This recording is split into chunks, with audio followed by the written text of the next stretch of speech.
All right, should we start? Let's do this. Okay. Hey everybody, my name is Cody Hurd from Glazer's Camera. Today we have Peter Marr from Canon USA.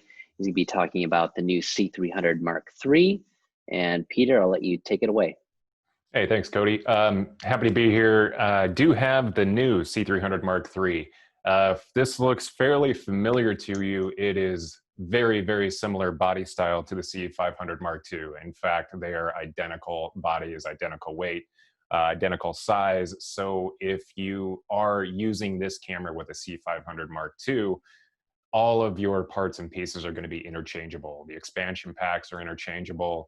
If you have any rigs built out for the C500, they fit right onto this camera too. So the sensor heights are exactly the same. So if you're switching cameras out, you don't have to put any riser plates in any rigs or anything.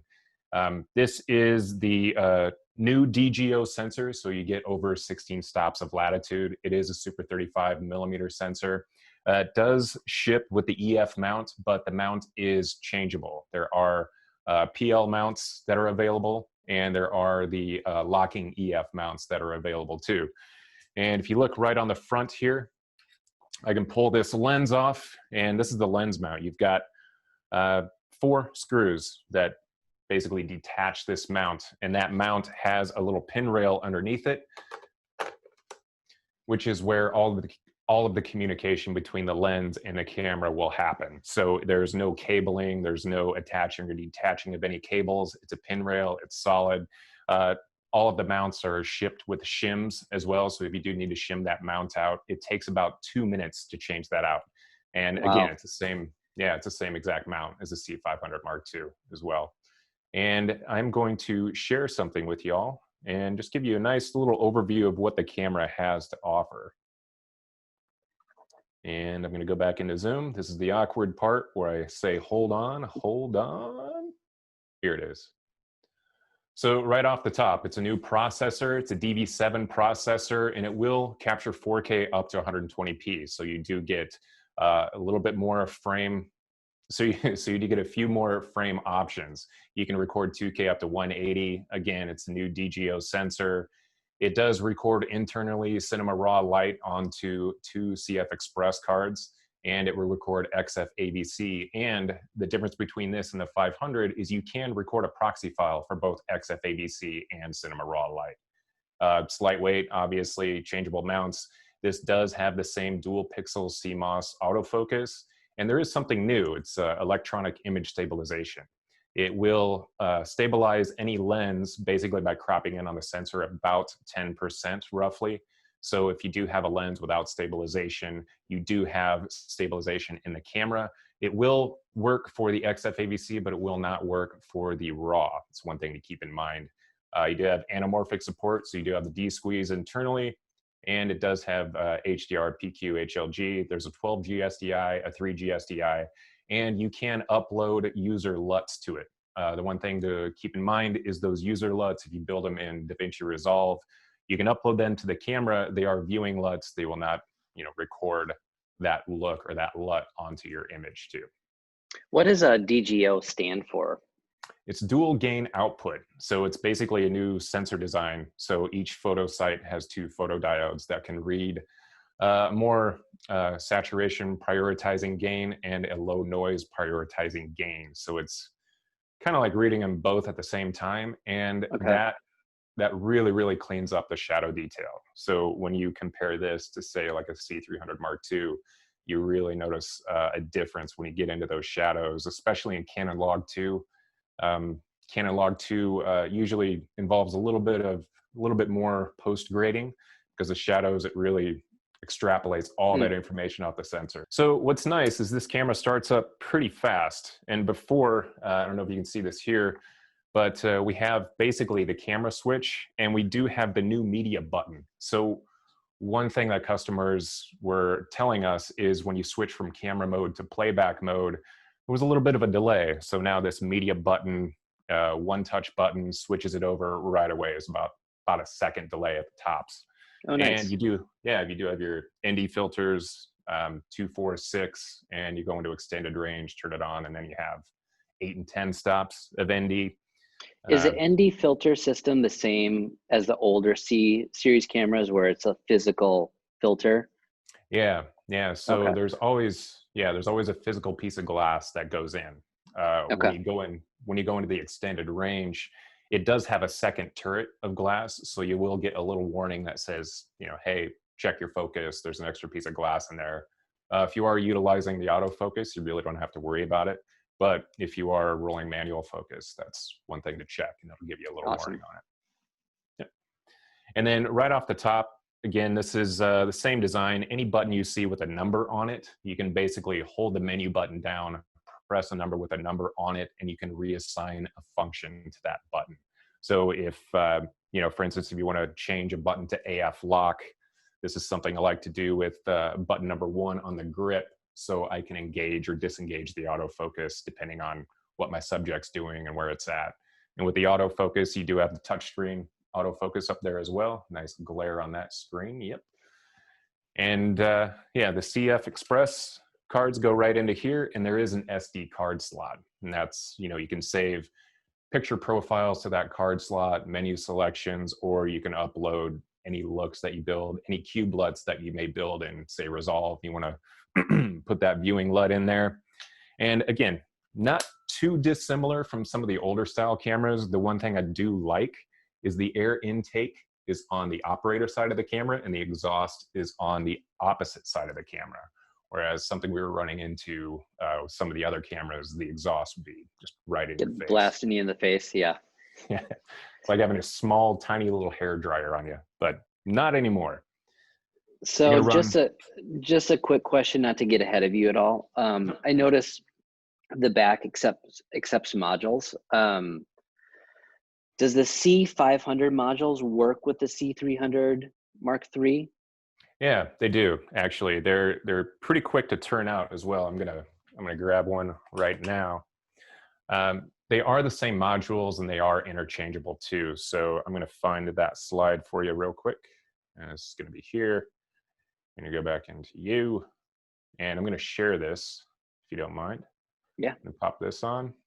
And these are the different modules. So based off of how the C200 was received, we had a version of the C200 with or without the EVF. Now we have one that you can just add right to the back of the camera body. We also have another expansion pack with Genlock, remote, and a data port. And then on the EUV2, you actually have 2 extra XLR inputs on one side, and then you have the Fisher, the DTAP, Genlock, 422 data, and Hiroshi port on the back of that module, which I do have right here. And essentially what happens, you just pull the battery out. It's the same battery that the C500 Mark II uses, also the C300 Mark II as well. So now you're looking at a little more universal shape and size, and a lot of these parts and pieces are going to be interchangeable too. So these cameras do play very well with each other. And all you have to do is just pull this out. This is a little cover that goes onto the back. And you're essentially going to see a pin rail off of the back of the camera. And this is where this expansion port plugs right in. So again, there's no cabling, nothing you really have to do. There's 4 screws. I'm only going to put 2 in because I know we're a little limited on time. So I'm going to put these on. And one thing about this expansion pack, it does have a V-Lock battery adapter on the back of it. So in order to get any of these ports on the back of this camera to ignite, so to speak, or to get the XLRs to work properly, the extra channel 3 and channel 4 XLRs, you do have to have a V-Lock battery in there, or you do have to have a V-Lock battery in there. To get the camera to power up, battery, or you have the 4-pin XLR. And off of this, you can see the body is elongated a little bit. It will balance out a little bit better on the shoulder. You do have the redundant function, up, down, left, right joystick, cancel in the menu, and you do have your window for the XLR controls. And you have the other XLRs right on the body side. So right off the camera body, there's a 3G SDI out, 12G SDI out, and you have time code, HDMI, remote. Go into the menu to turn on the remote port if you're using a RCV 100. Just a little menu selection. And then we also have another port here. So there is a Wi-Fi transmitter that you can plug into the camera body. It's the same transmitter as the 1DX Mark III. So, you know, if you're using that as a B camera, you have the same transmitter that'll work with both of them. You can control this camera remotely through a phone or an iPad too. Is the V-Lock battery, when AC is powered into the camera, is that hot swappable? Technically, yes. So Okay. the one thing I will say, to get this expansion pack, you can run the 4-pin XLR, but it will not power up this pack. So anything you Okay. have coming out of here, you do have to have that battery locked into it. Gotcha. Yep. And then if you want, we can do a quick little rundown through the menu. I can roll in. I'm going to plug my HDMI into here. And I'm going to roll this back. I'm going to try to get this to switch. I have a very expensive switcher connected to this. And we're going to see how well this thing really works out. And we're going to go back, and somebody's going to plug the camera in. That's going to be the best part. Are there any other questions you wanted to ask real quick while I was doing this? Yeah, like, so how would you like remote control this camera? So it is a bit of a setup to get it to work. When you do remote control the camera, you go in, there's a part of the menu called, let's see if we can get this to roll out. Oh boy, look at that green screen, huh? Oh yeah. Yeah, There you go. There you go. We're gonna look at some wonderful little black, or yeah, you know what, you can cut that out if you need to. I'm gonna put the lens cap on. Yeah, there we go. Just make this easy for you.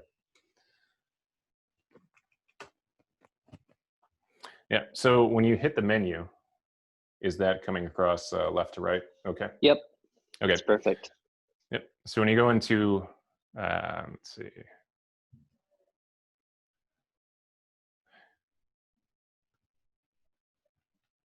Actually, you know what? Let's just roll through the menu real quick, if you don't mind.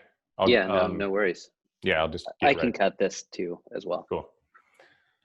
Yeah, so we're going to take a little tour through the menu.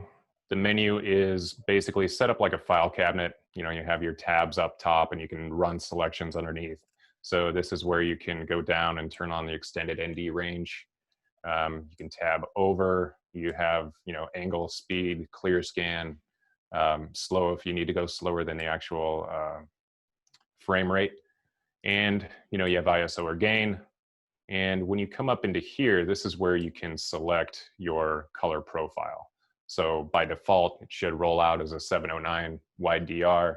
You can go into Canon Log 2 or Canon Log 3 and say if I want to do any custom setup, I can do, I can edit a custom color profile.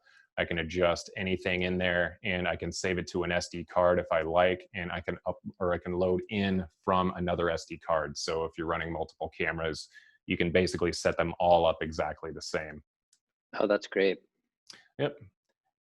This is where you can go into the Super 35 or Super 16 cropped, and this is basically the biggest difference between the C500 Mark II and the C300. So the C500 Mark II is 5.9K full frame, and it does do the oversampled 4K in Super 35.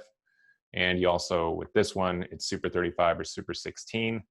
And this is where you change your main record format.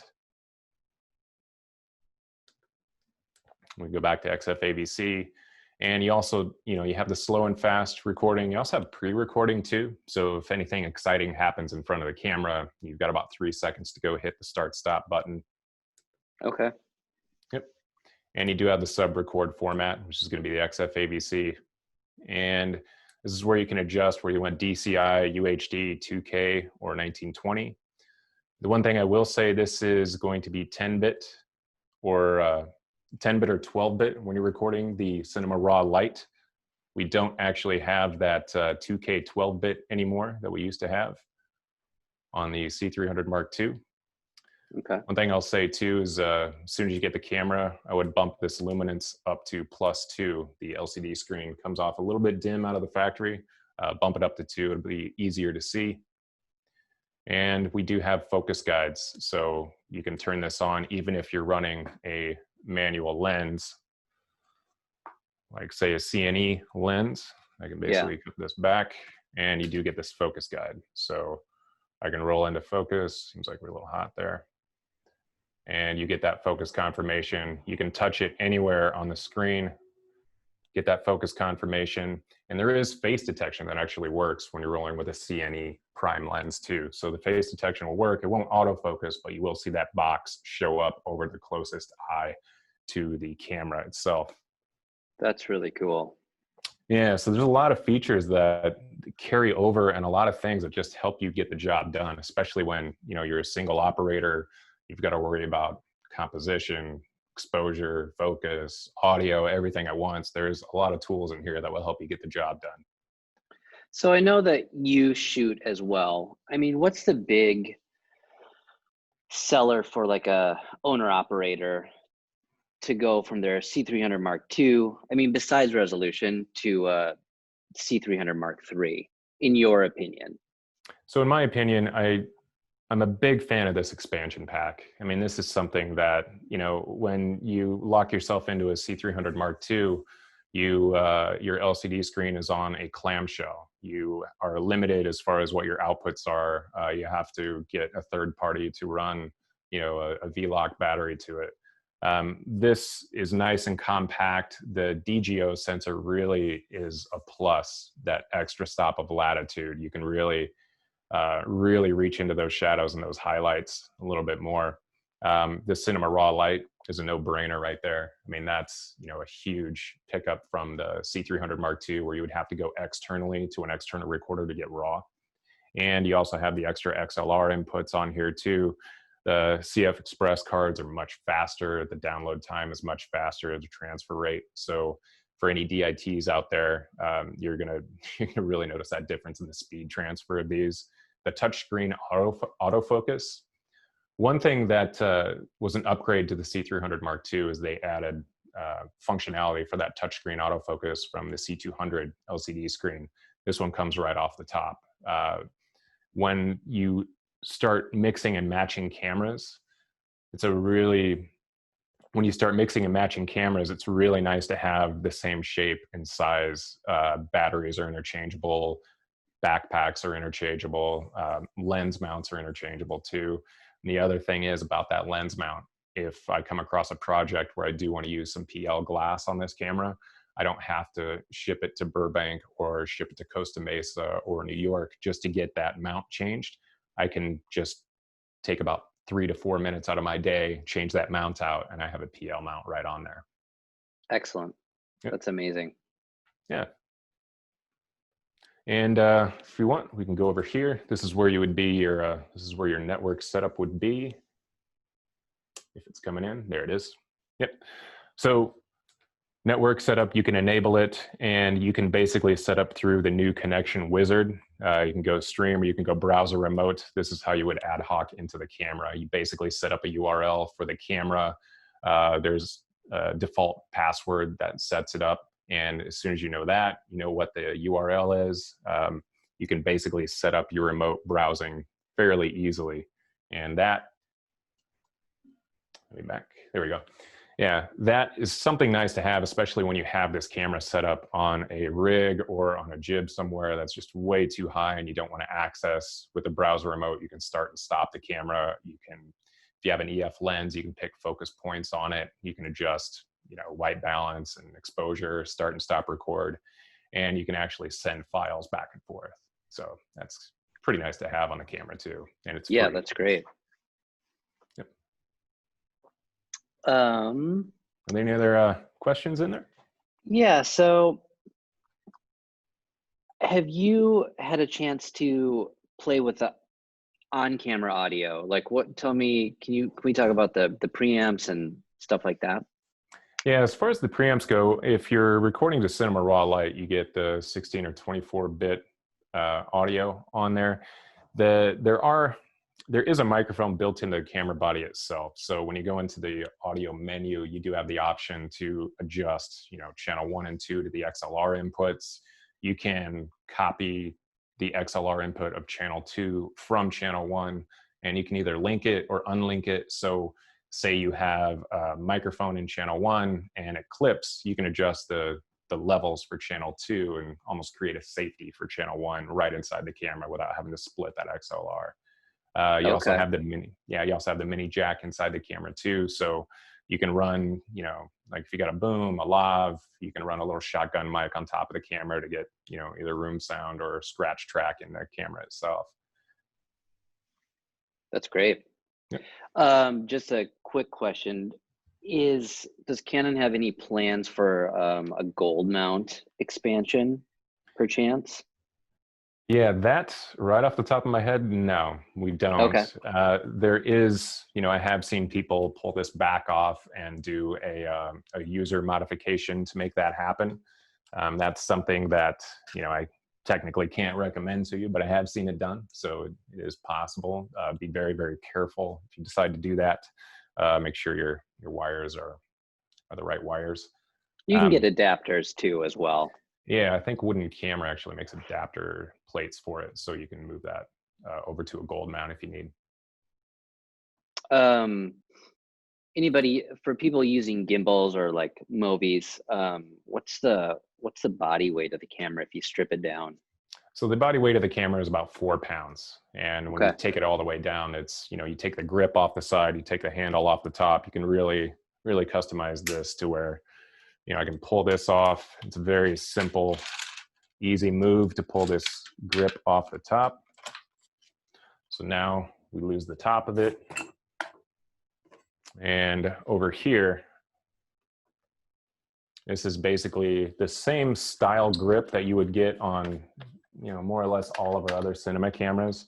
And once you pull that off, this does have an airy rosette, so it's a little more universal, whereas some of our older cameras would have a proprietary Canon, you know, grip thread on it. And once we pull this off, you can pull this off. Obviously, you can take the back off of it from here. And now the camera body is not much bigger than the actual lens itself. Gotcha. Yep. Does the camera have a like a native ISO, or is it like a red camera where you have to choose like low light mode or regular mode? Yeah, so the native or the base ISO of this camera is 800, and it's, you know, fairly similar to what the C700, the C300, the C500 Mark II would be. That's essentially saying you're going to get the same highlight protection and the same shadow protection from 800 and above. One thing I will say is if you do go below that 800, you start to lose a little bit protection in the highlights, but you will gain more detail into the shadows. So you will watch that, you know, that latitude range start to dip down a little bit more. Some people I know like to shoot in 400 or 200 ISO. 200 is going to be technically your native with 0 dB gain. 400 is a really nice place to play if you do have control over your lighting.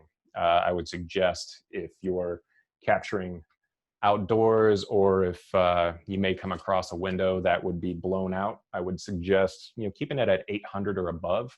That way you get that maximum protection in the highlights, at least from there on. Okay.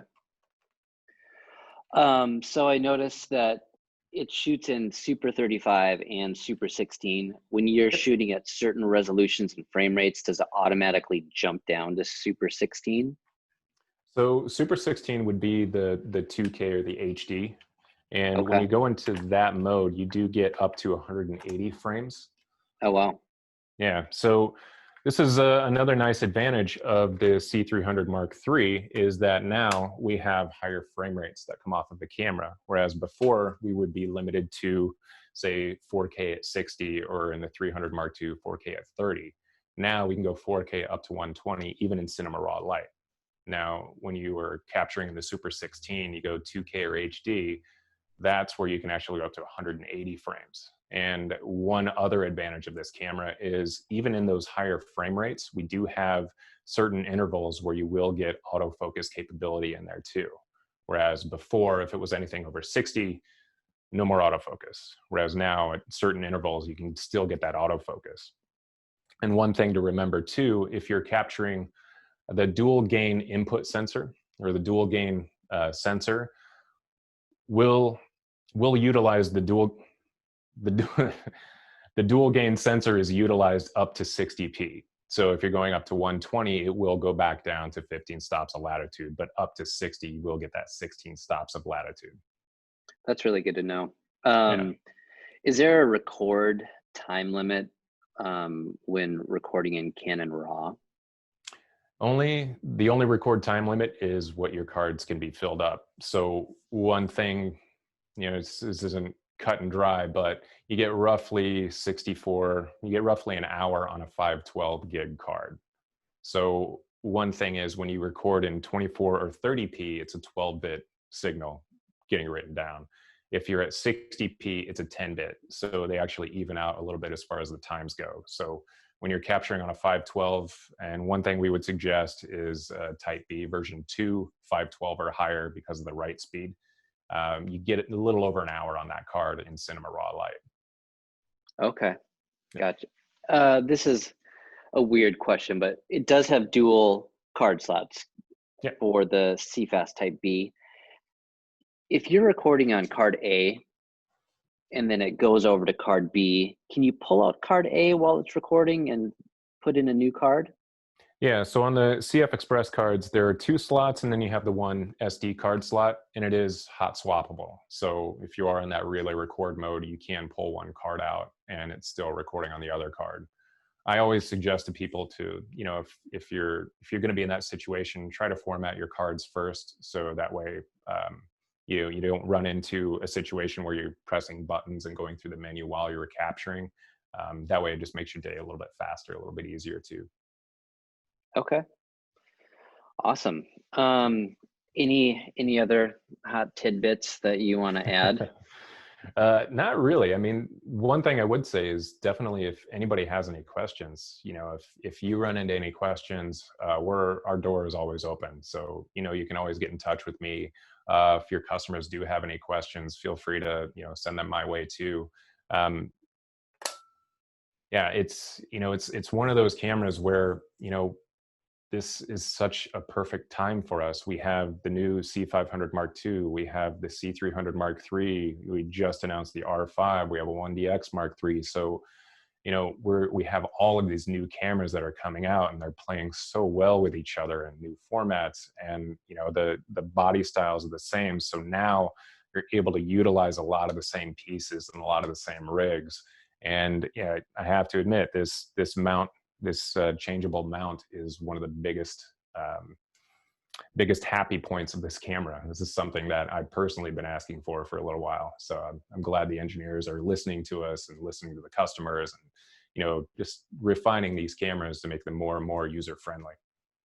Yeah, I was shocked when I found out that Canon was going towards like a modular system. Yeah.